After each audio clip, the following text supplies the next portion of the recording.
Suite à la COP 21, nos hommes politiques se sont félicités d'avoir enfin réussi à signer les accords de Paris qu'ils jugeaient suffisamment contraignants pour limiter les émissions de gaz à effet de serre dans les principaux pays pollueurs.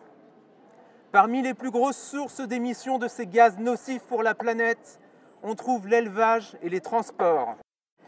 La décision d'Hervé Morin de relancer les échanges commerciaux avec l'Iran en y envoyant des êtres vivants pour, je cite, l'engraissement et l'abattage, montre que la prise en compte du bien-être animal et la limitation des émissions de gaz à effet de serre ne sont toujours pas des priorités pour les politiques qui sacrifient bien vite ces engagements sur l'autel du profit et du développement économique. En tant que candidat du parti animaliste dans la première circonscription de Seine-Maritime, je tiens évidemment à dire mon opposition à ce projet. D'abord parce que nous souhaitons limiter au maximum le transport des animaux et que les vaches qui rejoindront l'Iran en avion subiront un voyage de 5000 km pour une durée d'environ 15 heures. Ensuite, parce que de nombreux scandales ont été dénoncés en France dans les abattoirs et que nous souhaitons une amélioration des contrôles pour éviter les pratiques scandaleuses que nous avons pu voir dans les vidéos tournées par L214. Il est évident qu'en envoyant des vaches en Iran, nous n'aurons aucun moyen de savoir dans quelles conditions elles vivront, mais aussi dans quelles conditions elles seront abattues, probablement sans étourdissement et dans l'agonie.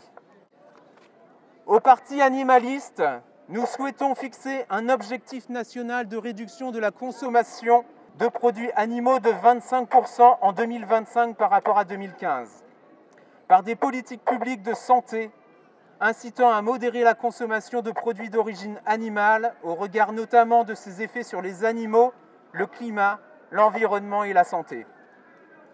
Je suis convaincu qu'un politique devrait encourager les évolutions et non trouver des solutions toujours pires pour préserver un modèle dépassé.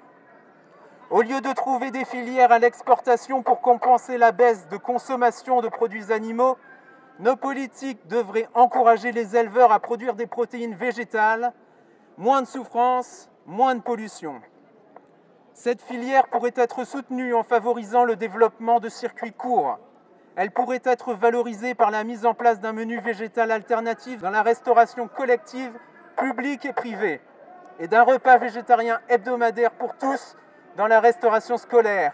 Il y a tant à faire, tant à inventer pour faire évoluer nos pratiques, notre agriculture, notre alimentation, pour vivre enfin en harmonie avec la nature et en finir avec les pratiques qui font souffrir les animaux.